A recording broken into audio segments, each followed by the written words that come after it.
Boy, Heaven Hollywood back on the IE Network. This is the Heaven Hollywood Report, and let's get to it. Got a lot of things to cover today, and we're going to start it off with your boy Cassidy Larceny, a.k.a. Barry Reese, Bars. So, Cassidy was recently on a blog, it was an Instagram, it was an interview put up on Instagram by the Boom Bap Nation. Now, Boom Bap Nation is a page on Instagram. It has about 203,000 followers on it. It's your real hip-hop drop.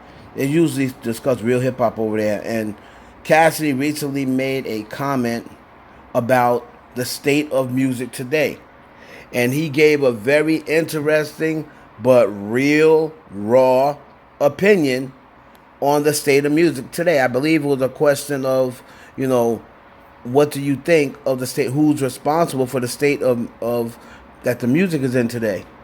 And take a look at what Cassidy had to say. It's very interesting. We're going to take a listen as we go no further and listen to Barry Reese, Bars, and then we're going to come back and give our perspective. Being competitive and trying to rap. Right. That's all I care about. Stop trying to not rap. Niggas is bullshitting, and y'all should be ashamed of yourself. And the people I'm talking to is the fans, the people watching.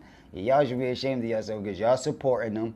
Y'all going to their little pages and y'all streaming their music and y'all making them famous. And these niggas is trash. Real nigga shit.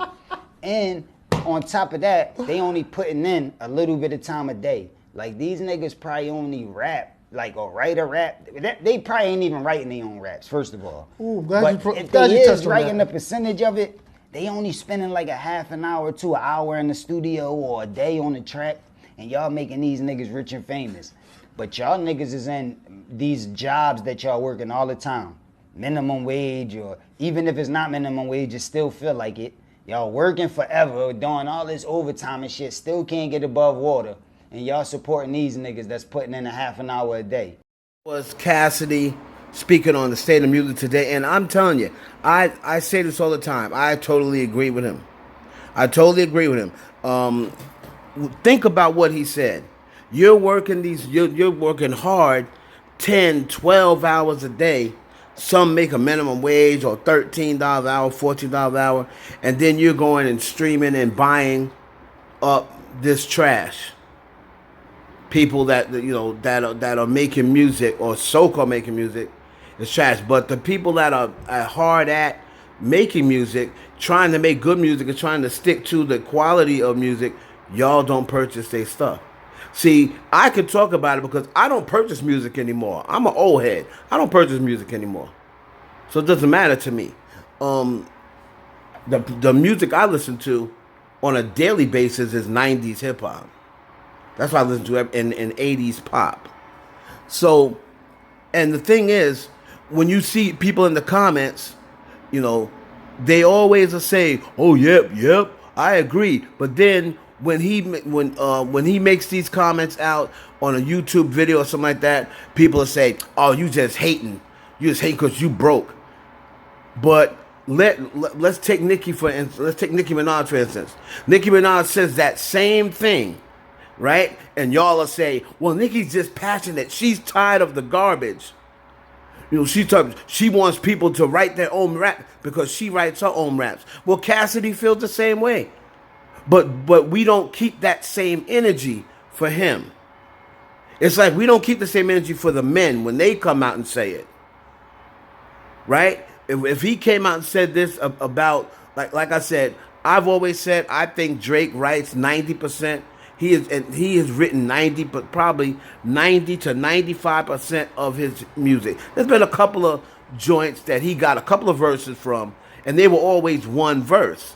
So the second verse had to get written.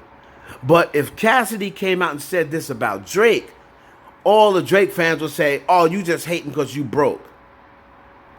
But when your fave says it, oh, they're just passionate. Because they want everybody to write their own bars. So you got to keep the same energy for everybody. All right? Moving on. Oh, and before y'all even say anything in the comments, let me shut y'all down now. For the people that say, oh, yeah, so says the guy who calls Sweetie the goddess of rap. Y'all don't understand the definition. If you've ever listened to me explain why I call her that, it has nothing to do with her music. It has nothing to do with how good her music is. Y'all act like you don't understand nothing when it comes down to my explanations. So, how good Sweetie's music is has nothing to do with calling her the goddess of rap. So, shut that down. Try again. Moving on to your boy Kenny Kung Fu or Kung Fu Kenny, Kendrick Lamar. And Kendrick Lamar, he touched on a lot of different things on his new album. He touched on admitting to a sex addiction and cheating on his fiance. Now, if y'all go back to my lies, when people used to say, "Oh, Kendrick Lamar, he's just so, he doesn't cheat on his girl, he doesn't have any extra females, no relationship drama, the way he treats his woman is so respectful." Well, here he is admitting that he cheated on her. And if you go back to, in case you didn't know, the time that he got caught, this is around the time he went MIA. Remember, he got caught on TMZ? He got pulled over by the police. And when he got pulled over by the police, he would not roll his window all the way down. He was talking with his window half up. That's because he had a white chick in the car with him. and he had a chick in the car with him who, I'm not even going to necessarily say it was because she was white, but that messes with his whole image. That's one thing about Kendrick Lamar's image. Black women were like, yes, he's pro-black woman. Because of the one about, cellulite, showing showing your cellulite and all this other stuff. So he not getting surgery. He was pro black woman, and then he gets caught, pulled over with a white chick in his car. So that's the reason why he had his window rolled up where you couldn't see anything. Here was the first day Spotify numbers. Biggest first day album debuts in Spotify history. And here we go. And it's still Certified Lover Boy. It's still Certified Lover Boy. Kendrick Lamar still in the top 5. 100 million for Mr. Morale and the Big Stepper. So this has been his biggest first day debut. Second on the list was what was that, Bad Bunny? Or Sambino. Scorpion was third, so Drake's got 2 of the 5. Again, man, people get mad when I bring some people go, "Oh, why are you still comparing them?" Because people drag me when I said that Kendrick's highest numbers are like Drake's duds. And I'm just spitting facts. See, people, like I said, they always want to talk numbers until the numbers don't work for them. And I'm nowhere saying Drake is a better rapper than Kendrick. I'm not saying that. I just said that Drake right now has more impact on the whole entire game of rap than Kendrick Lamar does. And it just shows. It shows he may not have more impact on the black community, but rap now is so much more than the black community. He may not have more impact on lyrics. He may not have more impact on the culture, the black culture, but on the rap community, there's not even a competition. Like I said, Kendrick Lamar's highest debut was 613,000, not 700,000 like people try to round it off. 613,000 or 635, something like that. That's like Drake's 4th or 5th best, 635. So let's just pump the brakes. Let it be what it is. And I won't have to keep hitting y'all in the head with these facts. Oh, man. Moving on. And Lil Keed, R.I.P., it has come out that he died. The cause of death was, one of his friends said, liver and kidney failure.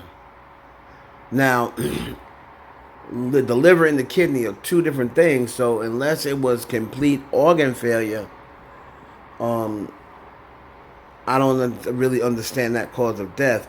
Now, if it's liver failure, could it be of a concession of alcohol over the years, alcohol, drugs, what have you?